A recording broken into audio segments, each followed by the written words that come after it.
a good time to be alive to be able to educate yourself. Like, it was impossible previously. Like, Thomas Jefferson's library was something like 300 or 400 books. And that was considered like a fantastic library. In fact, when the Library of Congress burned down in the War of 1812, when the British set it on fire, Thomas Jefferson donated his personal library to Congress, and you can actually go and see it in DC, the original library, I mean, and it was considered a massive investment. He had a few hundred books. Like, I own that many books now. Like, what a time to be alive. You don't even need to own the books. You can go online and find PDFs. You can go to the library and find them. You can get them on Kindle. Like, you can go to Gutenberg, the Project Gutenberg, and find all of these copyright-free books on the computer. You can get them onto your Kindle or onto your phone or onto your computer, and you can just read them. Like, that's just incredible. If you told someone like Thomas Jefferson that would be the case, he'd probably sit back and philosophize and say, like, man, the knowledge of humanity must just be through the roof. Like, no, it's not, because people just don't do it. They don't just sit down and read the book, but you can do that, and that's the way to cut above the crop. And it's so easy. Like, you don't need to go to university anymore. You don't need to have access to the books, because essentially what a university used to be was just access to a book, like access to their libraries. But you can get those books anywhere now. So, like, go and do it. Like, what's stopping you, you know? How do people learn? Do people learn by reading books? Wouldn't that be a beautifully simplistic philosophy of life? To just believe that all anyone needs is the time to read books, to go from being a podunk, ignorant, redneck, to being a highly erudite, educated person. Have you taken a look at what the books are that people read? Have you just taken a look at the bestsellers list? Fiction or nonfiction? Nonfiction will be even more depressing. Have you looked at the mix of self-help and new age spirituality? What it is that people actually read? That when people go to the bookstore, what they reach out for are not books that will challenge them, but books that tell them things they already want to hear, that reaffirm the beliefs and prejudices they already have. That people left to their own devices will read books that just make them feel happy, make them feel special, make them feel smart, as opposed to making them feel ignorant, ashamed of themselves, self-loathing, by confronting them with things they don't know and really ought to know. People, man, people wrap themselves in their ignorance with pride like it's a flag. People wear their ignorance like a badge of honor on their chest. People don't hide it. And they walk into the bookstore and say, give me a book that's going to help me stay ignorant. You think I'm joking? My fellow YouTuber, Hitomi Mochizuki, she's not stupid. She's not. She is very far from being one of the stupidest people I've criticized on this channel. She's not a stupid woman. She made the wrong choices. She made the wrong choices in life. She chose to drop out of university and educate herself. And if you just search her channel for the word books, be careful not to make a typo. Don't search for the word boobs, books. It's only one letter apart there. If you search her channel for the word books, you're going to get book reviews. You're going to get her talking about her whole reading list. She goes to the library. She goes to the bookstore, and she takes off that shelf self-help, spirituality, poetry, books that she finds inspiring and rewarding. And you know what none of those books say? None of them say you are a podunk, ignorant, self-righteous piece of shit who doesn't know anything about Buddhism. You know the first thing about the history of Hinduism or religion in India. None of them say you have been swindled by generations of liars, charlatans, and cult leaders in the Western world who've taken these Indian religious traditions and commodified them. None of those books, none of the books she chooses to read, point the finger at her and say, you fucked up. If she goes to university, if she goes back to university, she actually starts learning Sanskrit and the history of India, the history of Buddhism. It's different. I could tell you some stories about just how bad universities are, including Cambridge and Oxford, that teach Hinduism, teach Sanskrit, let's be optimistic about what's going to happen when she goes to university. She's going to be given books of history, and she's forced to read whether she likes them or not. This isn't like going to the hippie bookstore anymore, right? She's going to be confronted with really uncomfortable fact. Oh, slavery. Oh, slavery is a big part of the history of India. Oh, it's a big part of the history of Buddhism. It's a big part of the history of Hinduism. Ooh, racism. Ooh, the status of women. And these really, oh, okay, oh, gee, And everything I thought I knew about ancient Hinduism and ancient Buddhism seems to be a lie. And there's a test. When you write that exam, you can't just write about your feelings. No! You can't just quote some self-help book or say things that you found uplifting or things that made you popular on YouTube and Instagram. No, you're actually dealing with hard criteria of true and false, right and wrong. And at the end of the day, either you memorize the grammatical rules in Sanskrit or you don't. Either you pass or you fail. Either you do the... So what do we have here? We have an unequal, authoritarian regime where nobody's elected, no transparency, no public accountability. We have the dictatorship of the university, and people are willing to sign up. People are willing to pay thousands and thousands of dollars to be forced to read books that otherwise they wouldn't want to read. Isn't that strange? Doesn't that tell you something tragic about human nature? People will compete.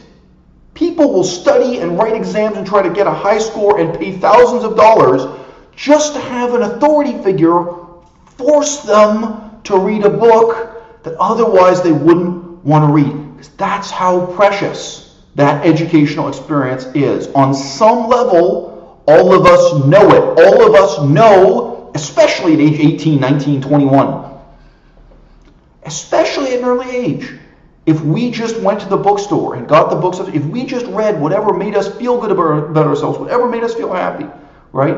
We never confront these things that make us feel uncomfortable. We never really learn. We never become well-educated people. And that's what happened to Hitomi Mochizuki.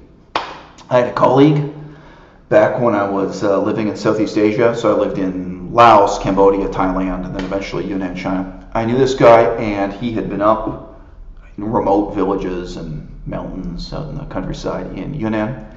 And he said to me one day that while it is true, most people say that all of the ancient temples were destroyed by the Communist Party. Long story, Cultural Revolution, Mao Zedong, blah, blah, blah. While it's true that most people say that, he was certain that if you went out to these remote villages, there were a few Buddhist temples out there to be discovered that were 500 years old or 1,000 years old that were really ancient that have remained intact. And he said he had photographs. So I said, show me the photograph. And as it happened, it was many months later that I saw him again, and he got out the camera, got out his computer, showed me the photographs. And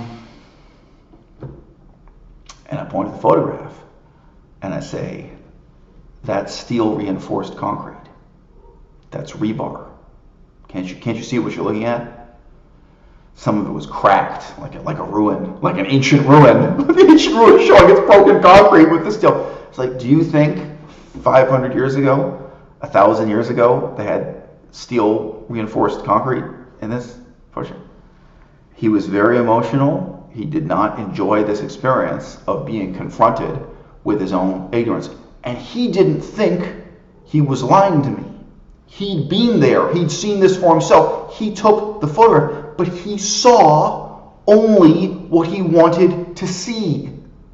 The vast majority of people, the vast majority of the time, when they go to the library alone, when they go to the bookstore alone, when they go to Amazon and click to buy a book, when they go to a website like Project Gutenberg and download a book for free, they see what they want to see. They actively select to only read the books that will reinforce their self-righteous ignorance. So someone who believes in creationism, someone who refuses to believe the theory of evolution, they can go on reading and reading. They can go on digging themselves deeper and deeper into that same rut of ignorance, and nobody is going to challenge them. And you know why?